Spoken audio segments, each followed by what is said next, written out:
So getting up, a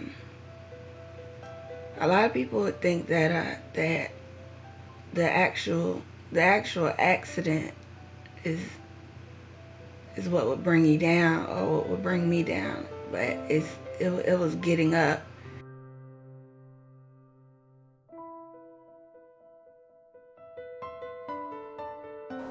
Hi, I'm Tina Marie, and I'm 28 years old. I am a victim of a drunk driving accident and a burn survivor. Reggie Robinson, born in Charlotte, North Carolina. And this began for me probably around 12:30 on, I believe it was a Thursday. And I went into work that morning, and 12:30 was told that I no longer had a job.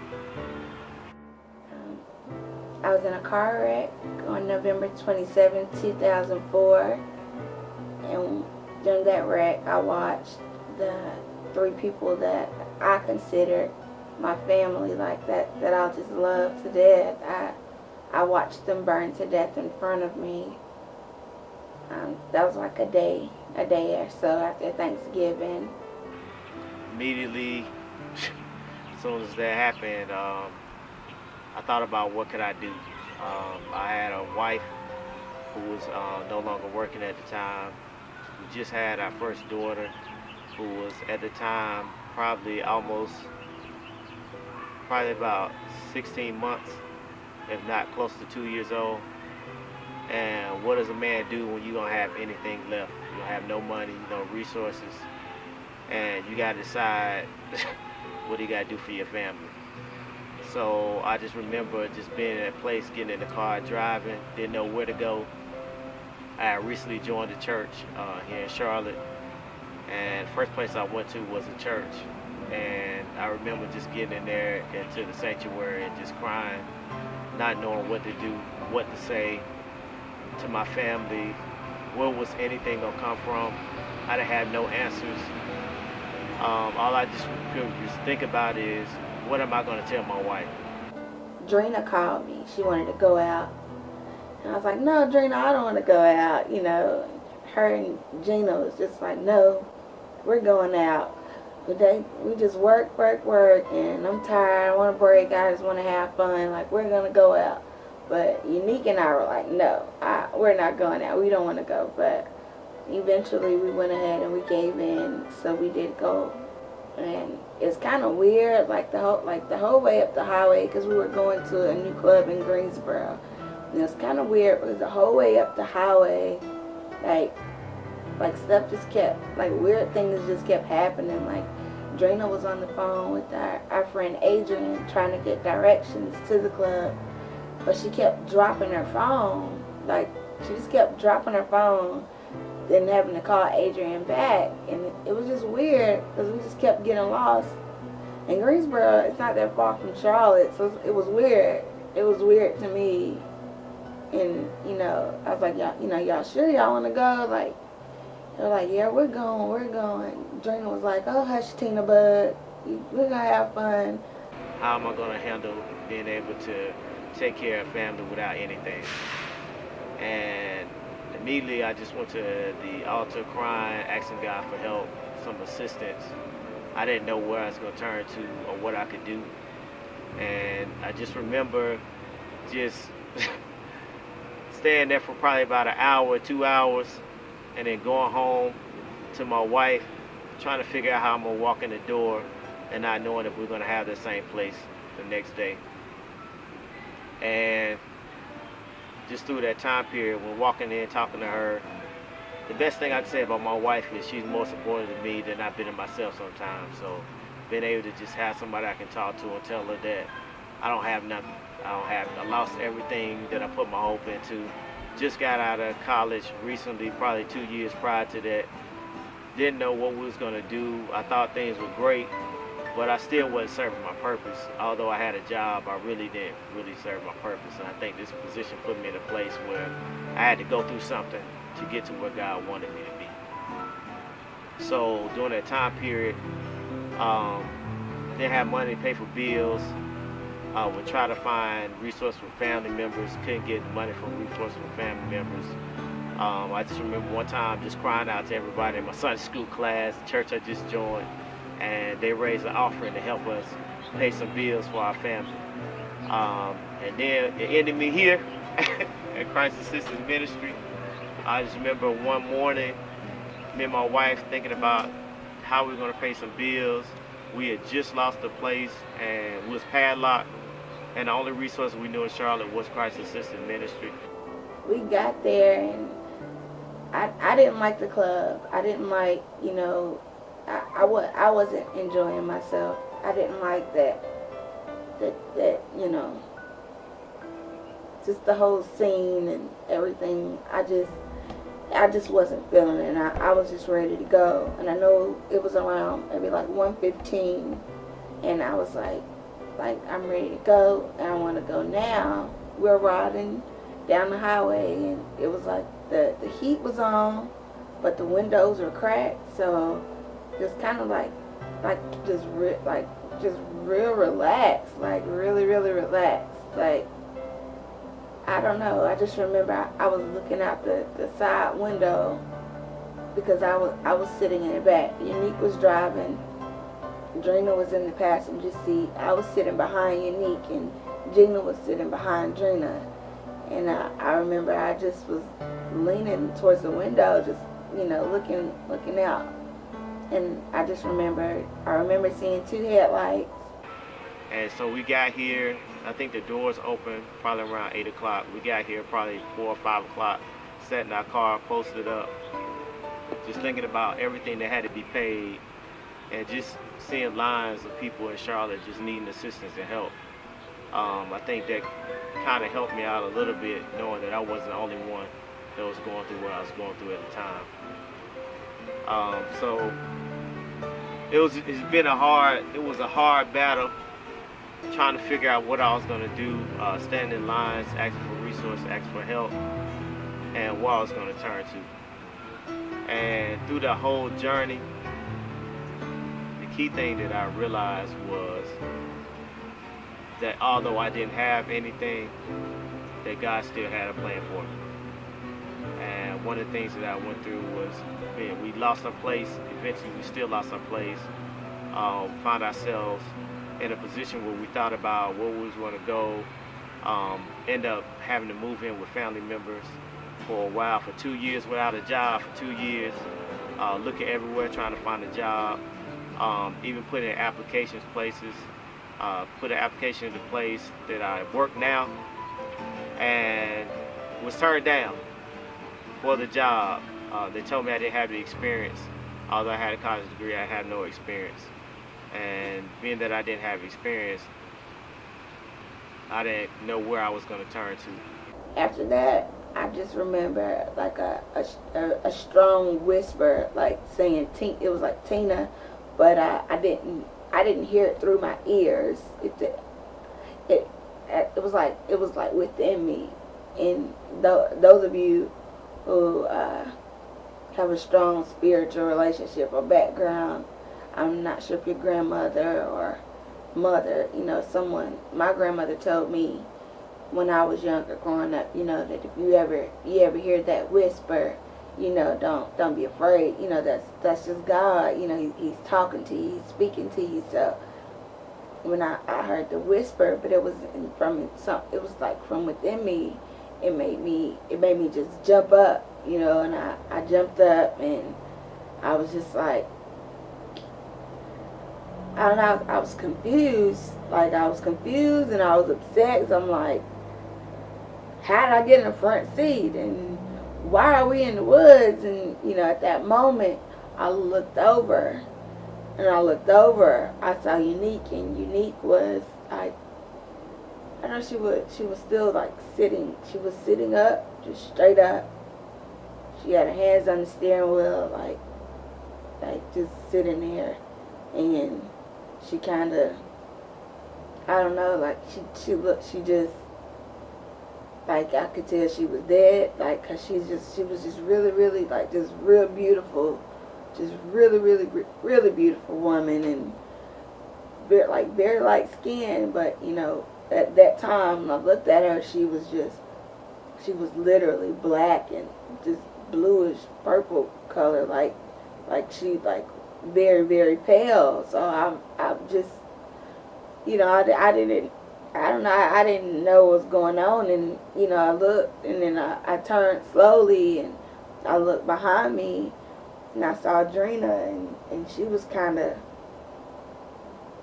I don't know, it was kind of like a tree or something that came like through either the back of the window or the side of the window, but I know it was like right here, like on her shoulder, kind of pinned to where she was pinned, and I know like she had like barely long, her hair was really long, like dreads, so they were like down here.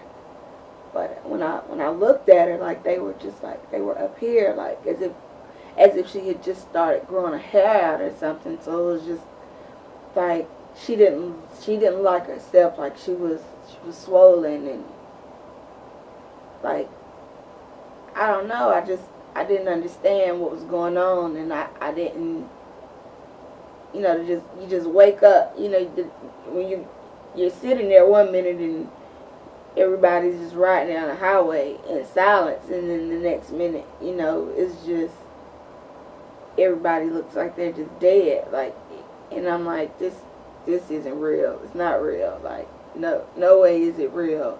And I turned and I looked at Gina, and I think that, and that's what got me, because she looked like she was sleeping, but her head, like she was laying to the right, like leaning to the right with her head, this side of her head on the window.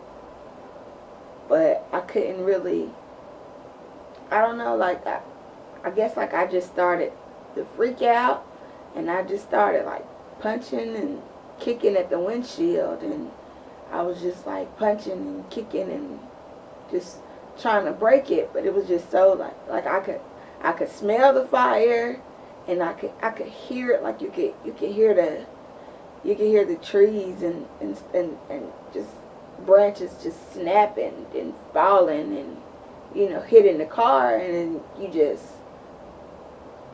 everything's just so surreal. It's just like it's happening, but you don't think it's happening. So you're reacting, but you can't cry, you can't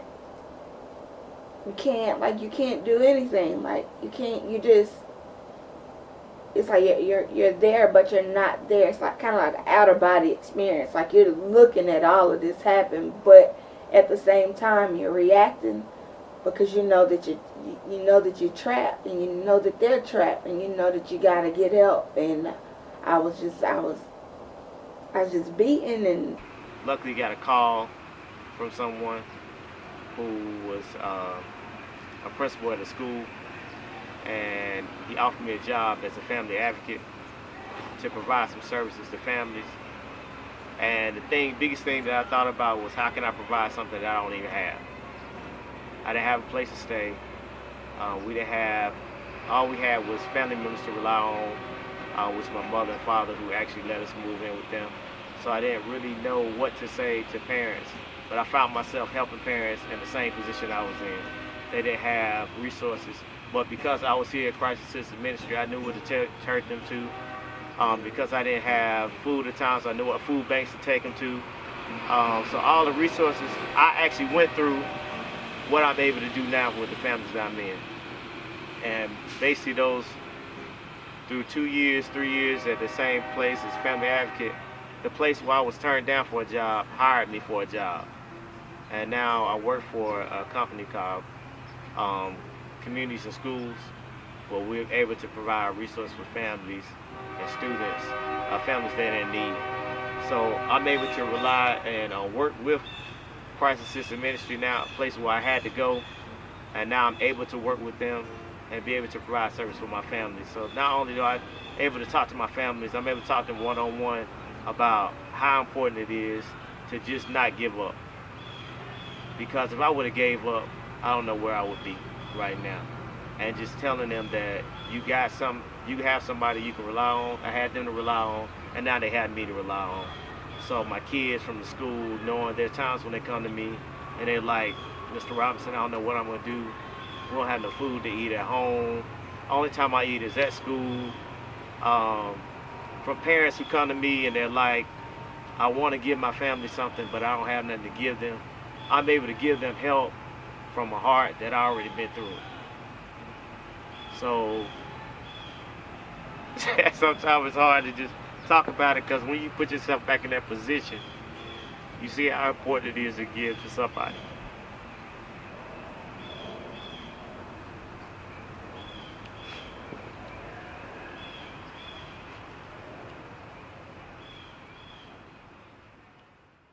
The glasses, like the glasses, like everything was just like brown, like just muddy, just from the fire. And again, like I know we left the club around 1:15, but I didn't know how long we had been down there. And I know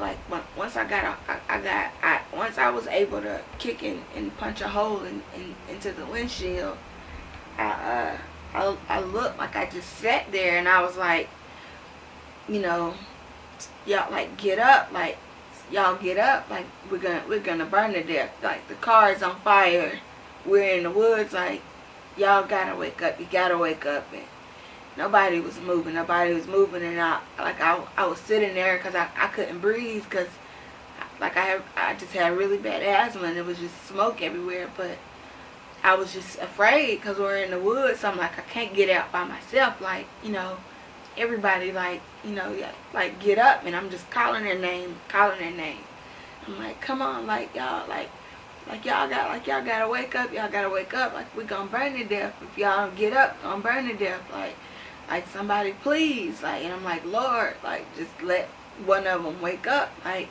somebody gotta get up, like, I can't get out by myself, I just can't do it, like, I can't.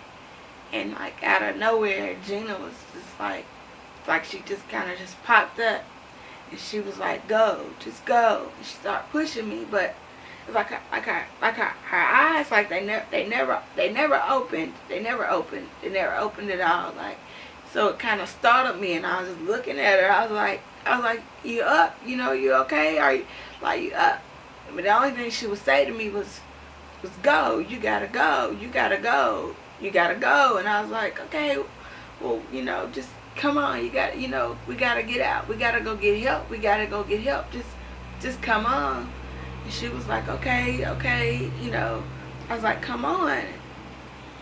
And she was pushing me, and she was like, Tina, you gotta go.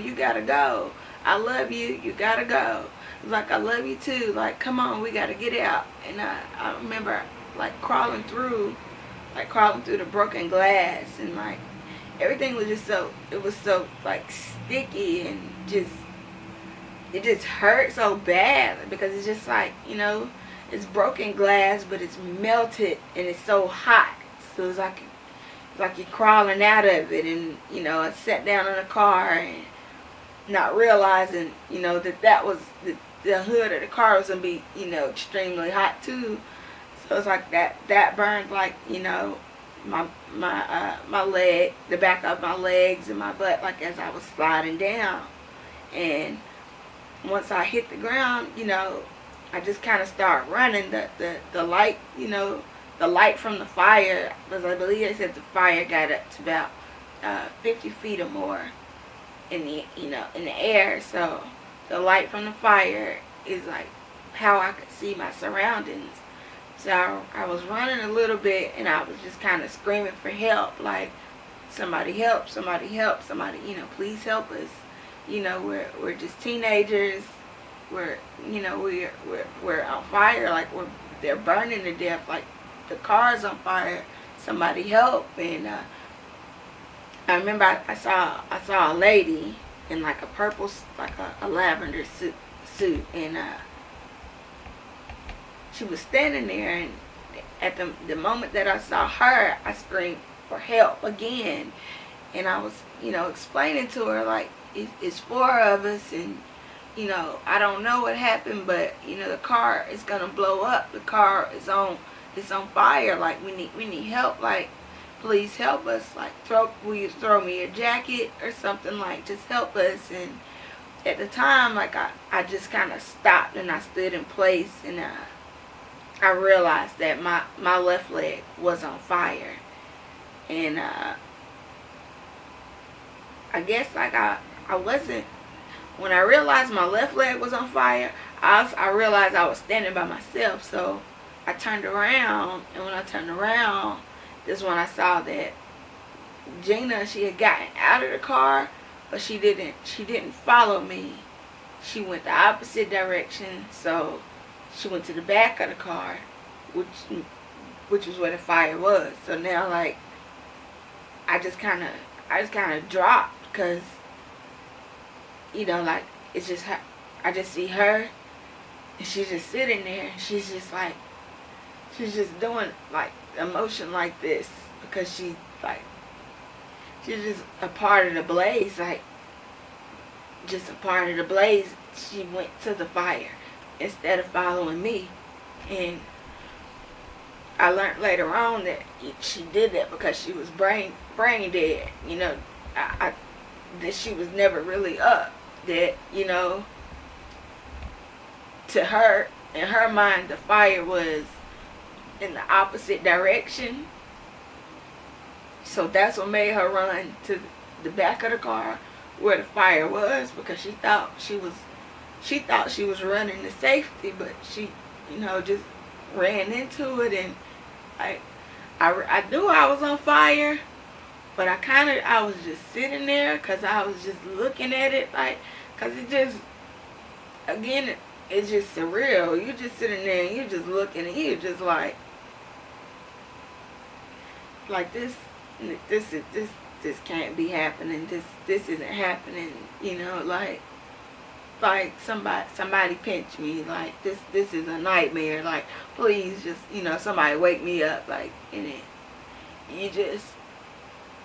you're screaming and you asking for help, and the lady, she just was standing there. Like, you know, I'm still like, ma'am, like, will you throw me your jacket? Like, I'm not asking you to run down here. I see what's going on, but if you would just throw me your jacket, I could put the fire out on my leg, and then maybe I could go put the fire out on her, and help get the other two out. Like, just help me, like.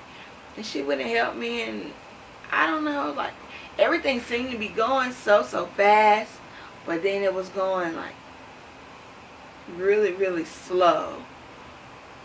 And it seemed like I was just on fire forever. And I was just, like, in a daze, because it's something, I don't know, it's just something about it, like, just the fire itself, that it was so strong. Like, I was just staring at it, and I guess, like, I don't know, like, I was just staring at it, and I was beating at my own leg, but I couldn't stop it. It was just like a full-blown blaze, like, on my leg, like, to the point where it was just, I'm looking at my bones, like, there was no flesh there, and I was just sitting there, and there's a guy, he ran down, like, the embankment. He ran down, and I remember, like, I couldn't really say much, and I just reached my hand out to him, and he, like, just looked me dead in my face, and he just, like, his eyes got big, and he turned around, and he just, like, he ran away. And, like, a couple other people did the same thing, and I just remember just sitting there, like, I was just sitting there, because I'm like, you know, you're supposed to help people, you know, like, we were kids, like 18, 19, you know. Drina was in her early 20s. The rest of us, you know, but even early 20s is still young, like. And I just couldn't understand, like, you know, like, y'all people, like, y'all are really like walking down and looking me in my eyes, like, and you see me, like, you see my bones, and you see this fire on me, and you're looking me in my eyes, and you just turn away. And I just remember, like, I just remember laying back, and I was just like, Lord, you know, I can't take no more. Like, if you're gonna take me, just please go ahead and just, you know, just please take me now, cause I don't understand this, and I can't fight no more. Like, I can't do this no more. Like, just please just take me. So he, like, it's like as soon as I said that prayer, like, I heard a man's voice, and he's like, roll uphill, and I was like, man, like, you know, that kind of just went out of my head, the old stop, drop, and roll thing that you're taught when you're younger. And when he said that to me, you know, I started rolling, and he was like, I rolled for a little bit, and he, like, I remember him grabbing my arm, and he took his shirt off, and he beat the fire off of me. And I just started, you know, I was screaming to him, and I was like, you know, telling them that they were down there, like, please, you know, just please help them, but just please don't leave, like, please don't leave.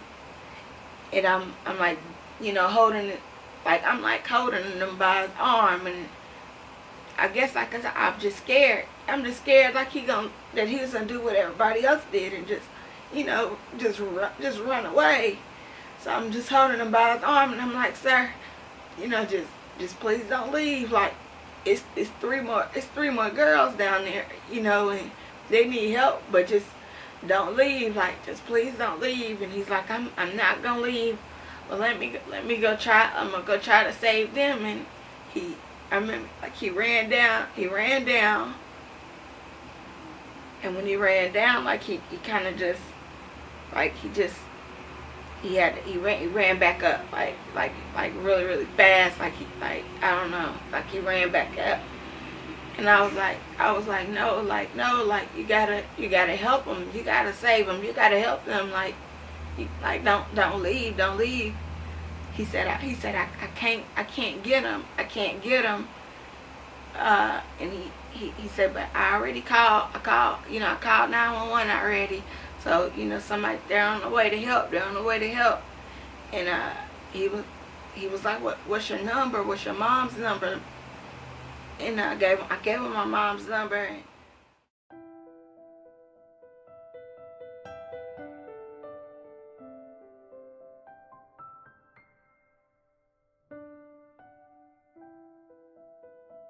The lines that we stood in, me and my wife just standing here, or her with the baby.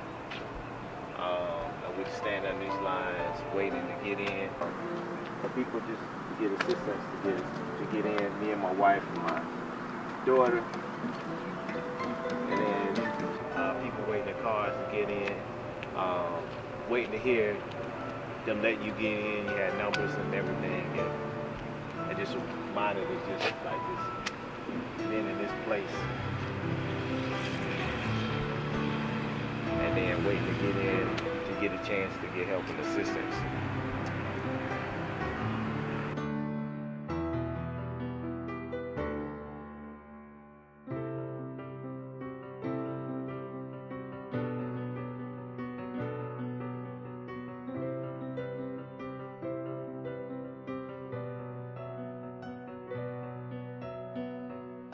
All right, I take my students to the clothes closet here, and we assist here.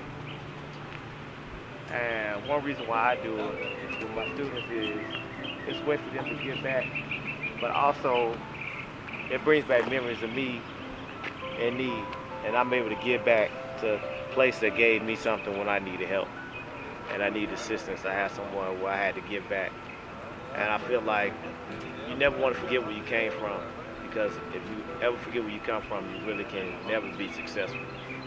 Those memories, things like that, force you to want to do better for yourself and try to stay where you want to be in life.